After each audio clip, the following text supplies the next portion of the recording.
Hello and welcome to another episode of The Journey with Ammar Sheikh on Canada One TV, where we explore and deep dive on the stories of achievers, believers, and change makers. Every person's life is a story, some told, some untold. Today we are going to unfold one of those, keeping it raw, real, and inspiring.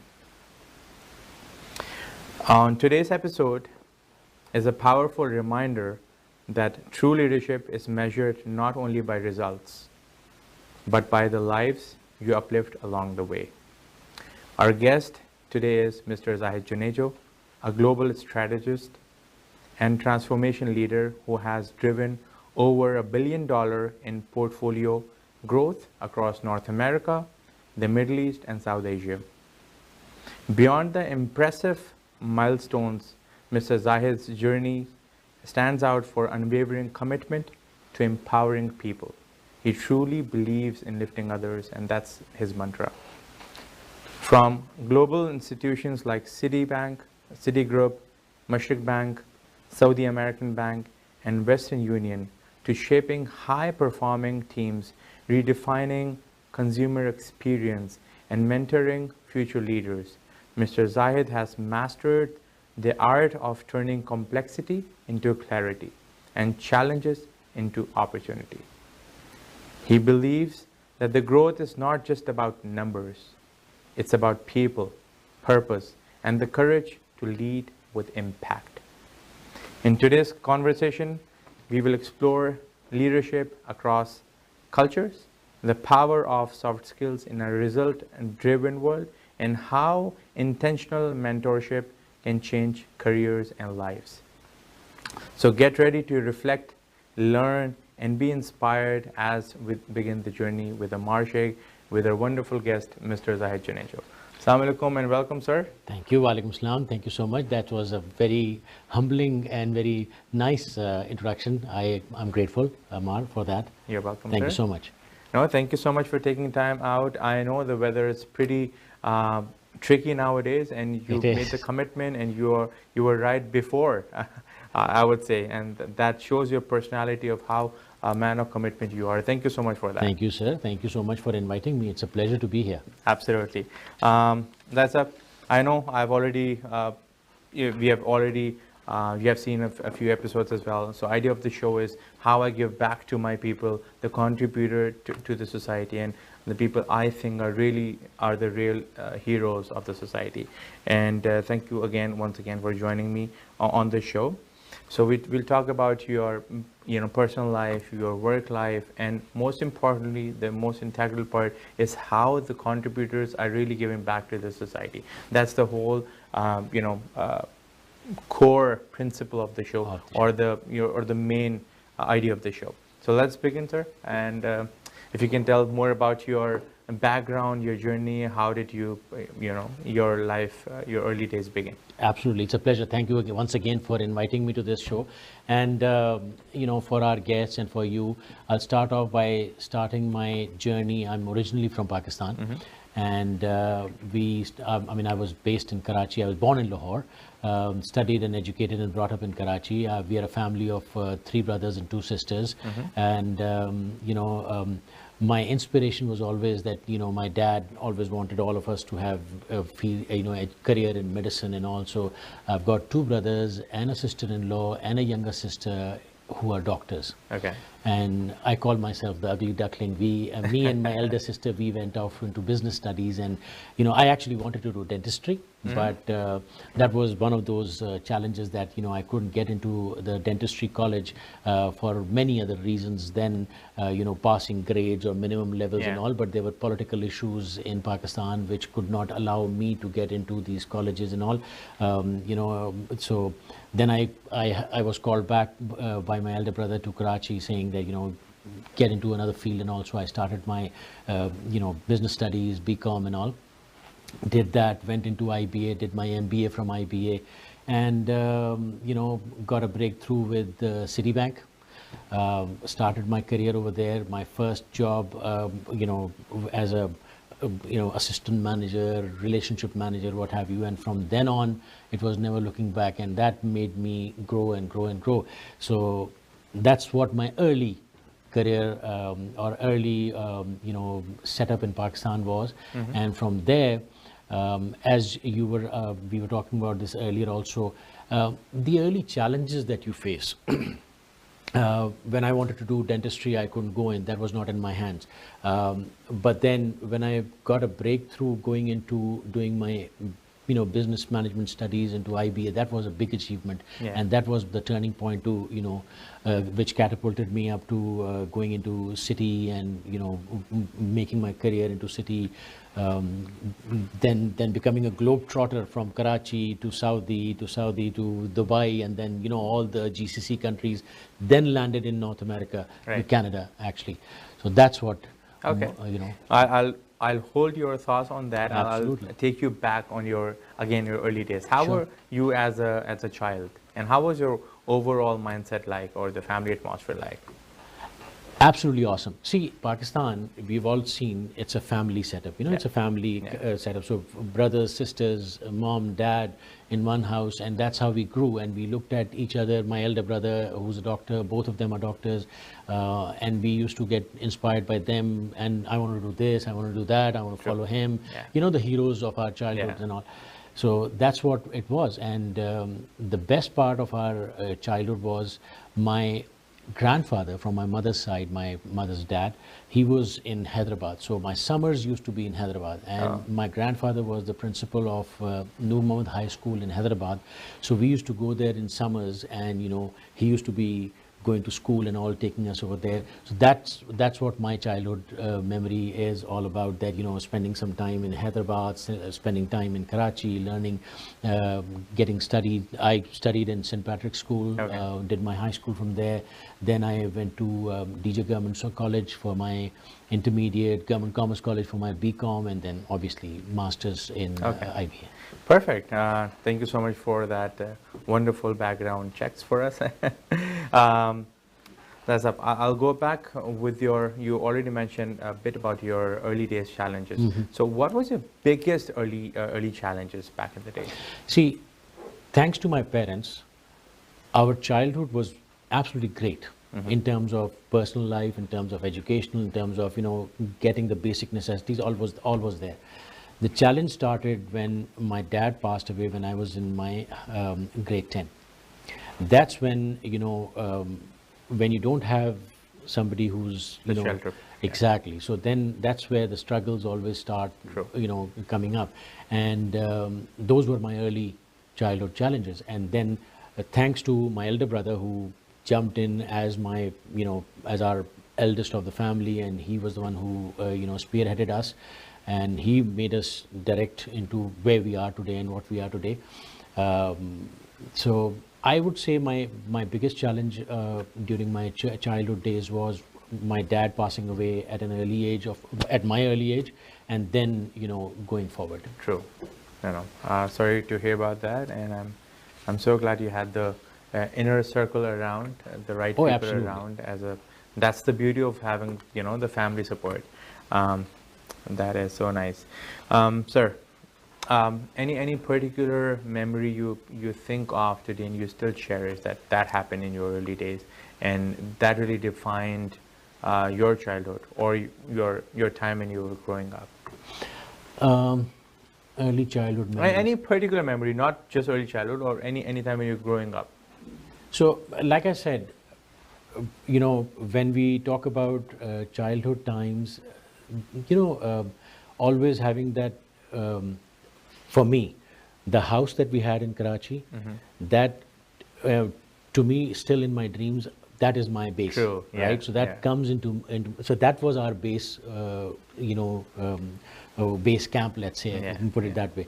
And then, having all of the brothers and sisters around, cousins, taking those trips to Hyderabad and all. So that was my best of the memories that I have. True. Other than that, many other things with friends Yeah. and families, going out on trips and all, those were absolutely awesome. Okay, wonderful.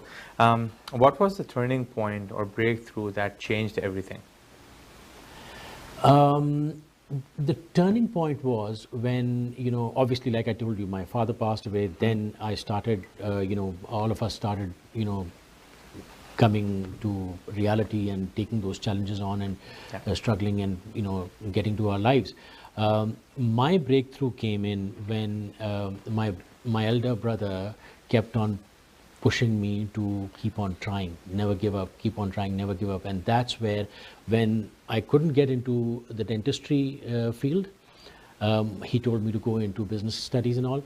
And I got my first break when I started studying at IBA for my MBA. That was my break. That was the not to turn back. I mean, that was the point where I started flying. Okay, perfect. So you got the right direction and you said, okay, that's where I belong. Absolutely. Perfect. That is great. When did you move to Canada and what was the reason behind that? So now, based on my base in Karachi, when I started studying my business studies and all, I completed that. Then I got into the breakthrough that came to me for my career path was getting into Citi. Okay. Citibank was hiring relationship managers, and I still remember the day when I was being interviewed by the CEO of the country officer of Citigroup, Mr. Shaukat Tareen. He was still my hero. Shaukat Tareen was asking me, and I had written on my resume that I know many languages. Okay. And based on our background, like I am, from, I knew Sindhi, I knew Punjabi, I knew Urdu, English, Seraiki, and, Gujarati and all. So I had written those down, and he started asking me questions on those. He started, talking to me in those languages. I started giving him the responses in those. When it came to Sindhi, he said, look, I'll have to trust you on Sindhi. I don't know Sindhi. So, but that was, those are good memories, and that was the turning point into my career path going into Citi, and that took me to Saudi Arabia, that took me to Middle East, all over the place.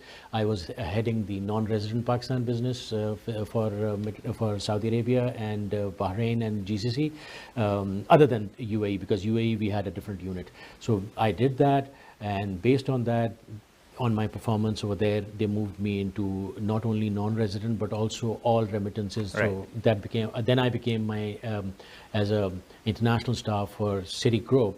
That made me go into doing remittances, payment speciality, all those things. Okay.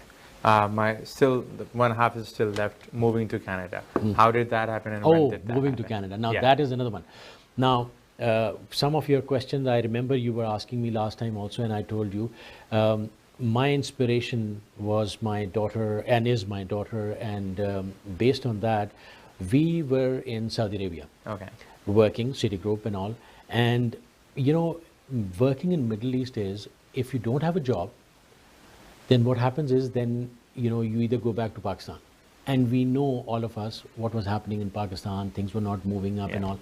So I thought, let's look at other places.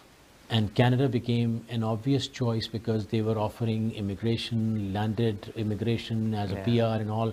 So, and I was qualifying, my wife was qualifying. My wife is a mathematician, she's a master's in mathematics.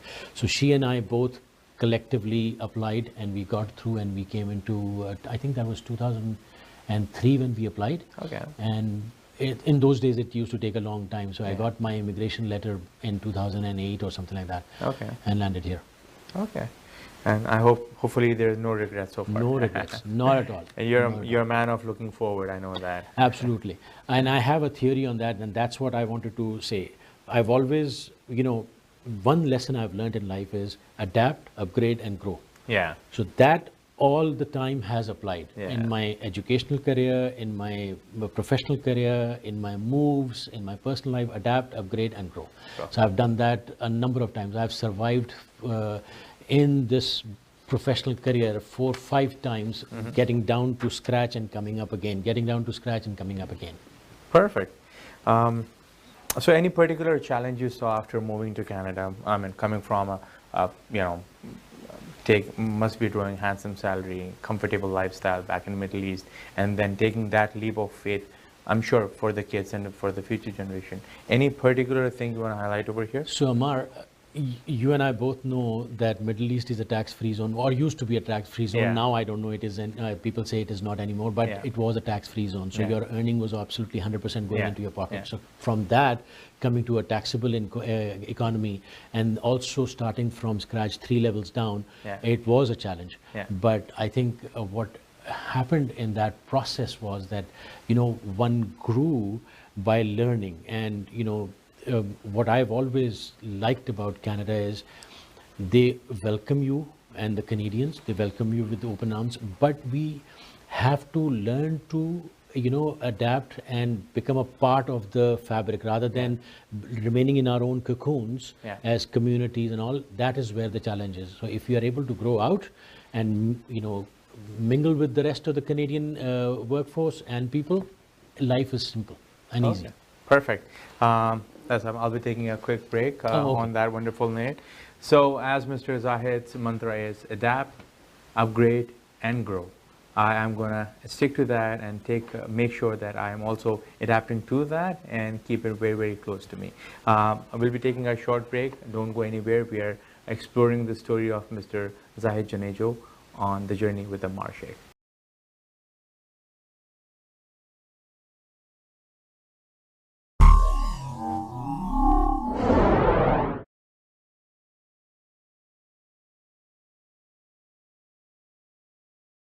Welcome back to the journey with Ammar Sheikh. We are exploring and diving deep on the wonderful story of Mr. Zahid Junejo.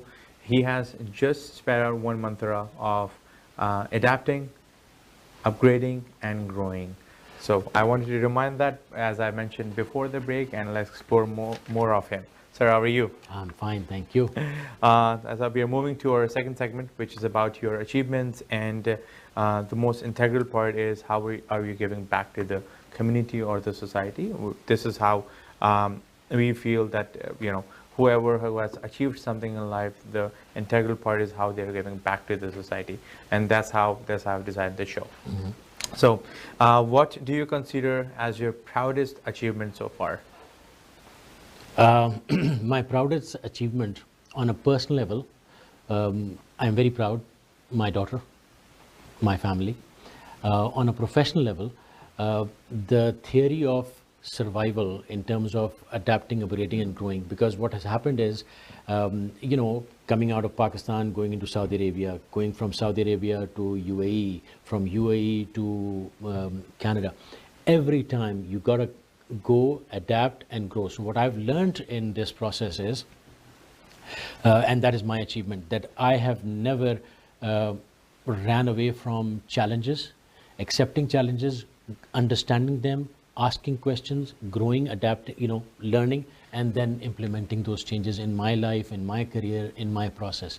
So that has been, I think that is what has made me survive in all these moves that I've been able to do, being a globetrotter from Pakistan to Canada. Unless and until you are not willing to, change is inevitable. True. And unless and until I don't accept that, I may not be able to survive. True. And then, making people realize that, whether they are your juniors, your peers, your seniors, they understand where you are coming from, and then they adapt to that as well. Asking questions, helping you, developing your career, mentoring yourself with those seniors. It helps a lot, and then that's how you are able to survive. Okay, yeah. No, I know you're pretty busy with your work and your consulting and whatnot. How do you keep a work-life balance?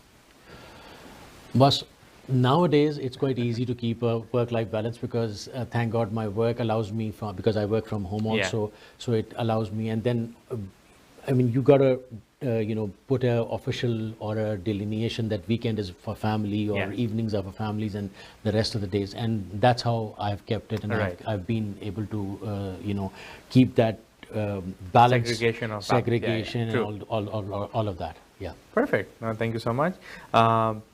What inspires you and keeps you motivated today?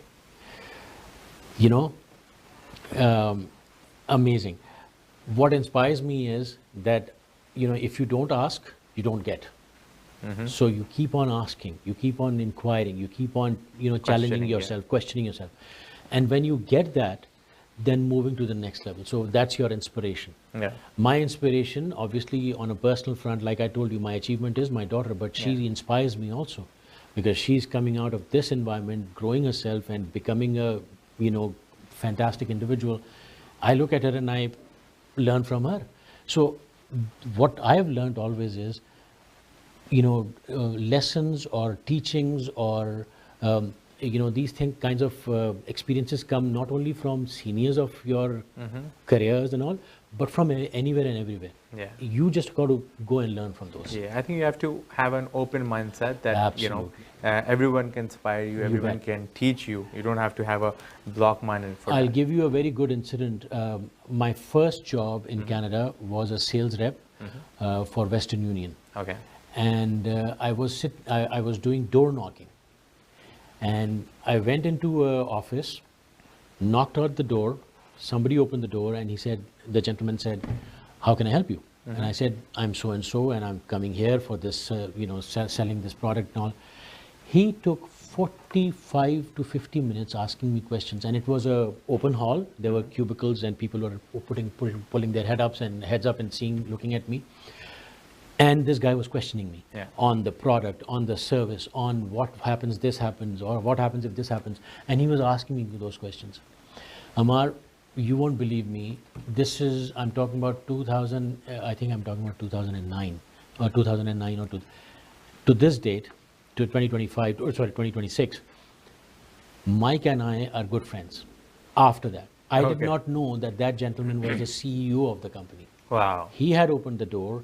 He called me in. I explained. He told me later on that your effort and your desire to convince me on the product and services convinced me to open an account with you. Wow.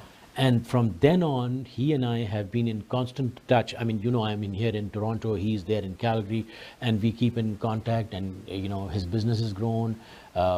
He knows my family. I know his family, and that is what motivates you. That is brilliant. Thank you so much for sharing that. Zahid, we are moving towards the most important part about your contributions for the community or the society. How are you giving back to the society? Several ways, and this is a very good point that you mentioned. I tell this to everybody, whoever my peers are, my seniors, juniors. When you are able to give back to the community, don't look at who and what community and all. I go to mosques, I go to churches, I go to service centers, I go to gyms and all, and I give these lessons. What do? I teach them soft skills development. I teach them networking. I teach them how to build their resumes. I teach them how to apply for jobs. I teach them how to give interviews. Now, this was taught to me by an organization called BNI. Business Network International, the largest networking organization in the world. And BNI had a philosophy or of this nature. If I help you, I'm bound to be helped by someone down the road. Okay. So karma, right? Yeah, of course. So this is what I was taught by BNI, and to this date, and I'm talking about like 25 years ago, to this date, this mantra has not failed. Right. You give back to the community, it comes back to you. True. And wherever. Yeah. And I work for a non-profit organization called Career Foundation, and I, in your last program I was here, we are doing this to candidates. Nowadays I'm working with ladies who are females who are going to enter into construction industry. Sure. And we are training them, mentoring them, bringing them to the market, talk to the construction companies, like getting them to be hired as entry-level employees, and walking with them. So that is what my giving back to community is. That is brilliant. Thank you so much for sharing your insights on that. Any particular initiatives or projects you are working on, or you're thinking that has to be initiated, especially in Canada? I said this. I think in the last program I said this. I say this now also. We as specific communities, we need to get out of this. Yeah. Community hold. I should say. We need to go out and meet other communities, other locals, other citizens. We have to break that barrier we have of comfort. to break that barrier. True. Once we break that barrier, then we are able to know opportunities that are there. We don't know those right now. True. Because we are living in our own shells. True. Once we break that and we come out, like I was teaching one class, you come out of your comfort zone, you get into a growth zone, a fear zone, and so all these zones, when you do, then that is when once you pass all these zones, that's when you are in a growth mode. So coming out of your comfort zone, getting into the fear zone, learning zone, and then growing. True. That's what I always learn and teach people. No, I think that's the right flow you mentioned about. That's how you reach to the light toward the end of the tunnel, and there's a Absolutely. process to There's do a that, process right? to it. Absolutely. Fantastic. Thank you so much for that. We are moving towards the final segment. I'll just throw you some simple questions to know more about you, and then I'll request you for a message for our viewers. What advice would you give to your younger self? For my Yes. anytime network and explore. Network and explore. Okay. So did you do that later in life? Later or- in life. Okay. I learned about networking when I landed here in Canada. Right. Before that, nothing. Yeah. I did not explore because as youngsters, the culture that is there, oh, I need to get my grades this, I need to get this degree, I Yeah. need to get that degree. So you're focused on those things, but Yeah. you're not exploring. Yeah. If you don't explore, if you don't network, you don't know where the progress is, where the growth is. You Yeah. can't grow accordingly. True. There's a bigger horizon. So I would Yeah, tell yeah, true. myself, do that. No, that's a good advice for younger Zahid. Absolutely. How do you want to be remembered? How do I want to be remembered? I want to be remembered as someone who cares. Whether it is somebody who is helping people develop their own careers, somebody who's solving somebody's problem, Yeah. Someone who has a solution for everything. And Yeah. I'll tell you a very nice story or anecdote for this. I was in Calgary as a sales manager selling foreign exchange solutions to Yeah. corporate entities.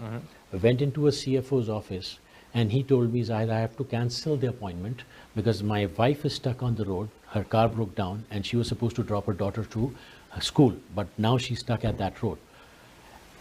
And networking taught me, guys, I'm not joking, networking and building your network helped me. I said, hang on, John. I called someone. I said, Carol, I've got this customer who's stuck on this road. Her car is so and so. She's not able to drop her daughter to the school. Can you help her get her car to your workshop, repair it, and in the meantime have her kid dropped to the school?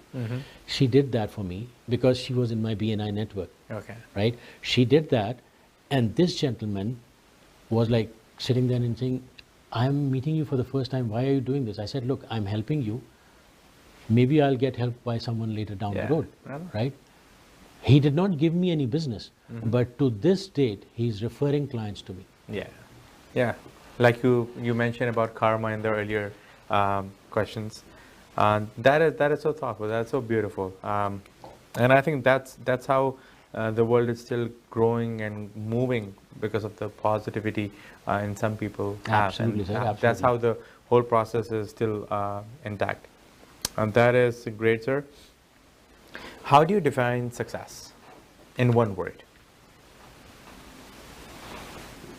Success. Being satisfied or content with what you are Okay. or where you are. Like I was just mentioning in the other episode that now my wife keeps reminding me that the new luxury is your inner peace. So it's like, wow, I've never thought about luxury entitled to your inner Inner peace. peace, Because if exactly. you're happy, be it in whatever car you're happy. Otherwise, you're there's always levels. Yeah, absolutely. From this car to that car, or from this flight to Status that to flight, that, yeah, from this exactly. house to that, how Absolutely. that the race never ends. So You yeah, bet. that's where my 2026 resolution is. That is great. What's up? And one word to define Mr. Zahid Junejo. That is my last. One word to define myself, or a message to the rest of the audience. over I'll there. take that later. One word Yeah. about yourself. Being content. Okay.